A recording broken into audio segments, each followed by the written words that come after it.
Hello everyone, welcome to my channel education with Sapna. इस video में आज हम देखने वाले हैं क्लास 10 के लिए हिंदी के लिए मोस्ट इम्पॉर्टेंट क्वेश्चंस हैं ये अर्धवार्षिक परीक्षा के लिए।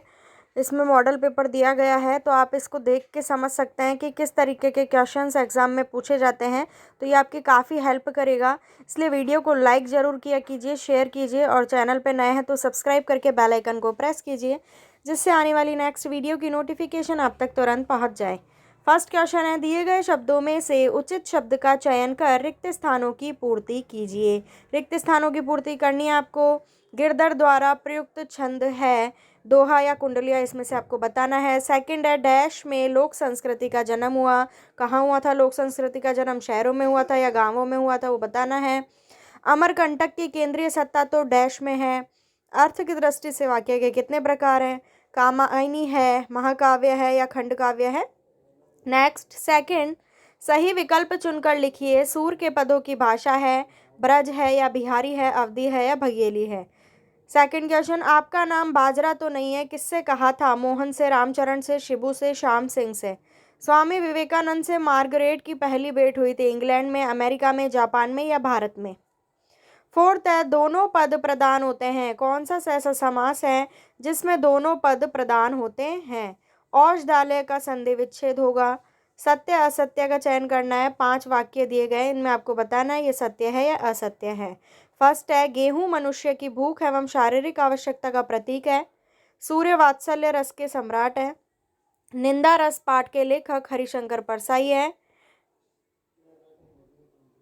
यथाशक्ति में अव्ययी भाव समास है। अन्योक्ति अलंकार में बढ़ा चढ़ाकर वर्णन होता है।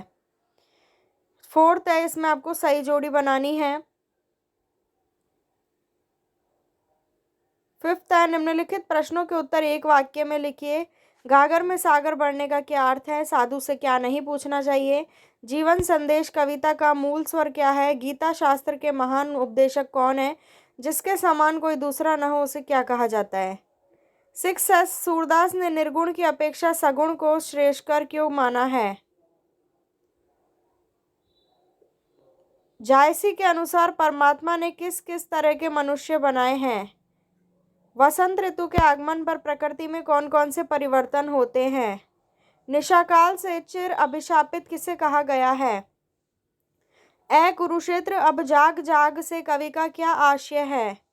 स्वाधीन जगत में कौन जीवित रह सकता है? लोहा किसकी श्वास से भस्म हो जाता है? संसार में विद्यमान सचर अचर प्राणी क्या कर रहे हैं? प्रत्येक सफल रागीर क्या लेकर आगे बढ़ा है?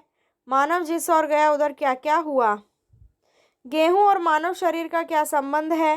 पंचभूत और पंचगव्य में क्या अंतर है? ललित कलाओं का स्वभाव कैसा होता है? अथवा सत्य का आश्रय छोड़ने पर क्या दुष्परिणाम होता है?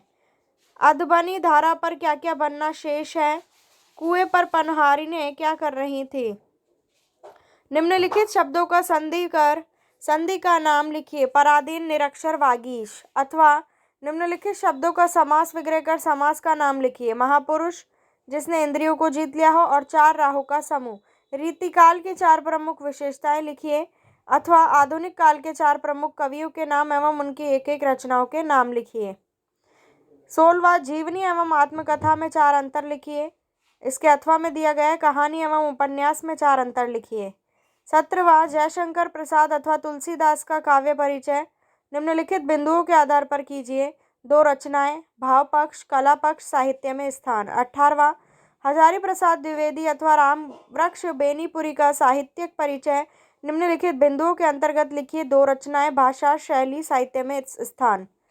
19वां है, निम्नलिखित में से किसी एक गद्यांश की संदर्भ प्रसंग सहित व्याख्या कीजिए। तो ये गद्यांश दिए गए हैं, इनकी आपको व्याख्या करनी है। 20वां, निम्नलिखित में से किसी एक पद्यांश की संदर्भ प्रसंग सहित व्याख्या कीजिए। 2 पद्यांश है, इनके आपको जो है संदर्भ प्रसंग सहित व्याख्या करनी है। 21वां है, निम्नलिखित अपठित गद्यांश को पढ़कर दिए गए प्रश्नों के उत्तर दीजिए।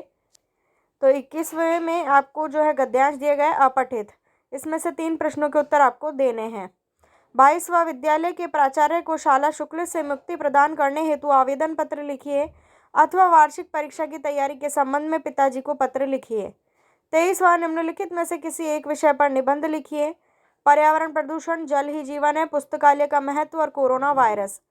निम्नलिखित में से किसी एक विषय पर निबंध की रूपरेखा लिखिए। विज्ञान के वरदान, मेरे सपनों का भारत, दहेज एक सामाजिक अभिशाप और मेरा प्रिय खेल। देखिए, ये था हिंदी का मॉडल पेपर। और जो मोस्ट क्वेश्चन आपको और अच्छे से देखने हैं तो उसकी वीडियो भी मेरे चैनल पे मैंने डाल रखी है, तो उसमें आप मोस्ट क्वेश्चन देख सकते हैं। बाकी ये मॉडल पेपर इसलिए था ताकि आपको पता चल सके क्वेश्चंस जो है किस टाइप के पूछे जाते हैं। तो वीडियो को लाइक करें, शेयर करें। मिलती हूँ आपसे नेक्स्ट वीडियो में। चैनल को सब्सक्राइब जरूर करें। Thank you.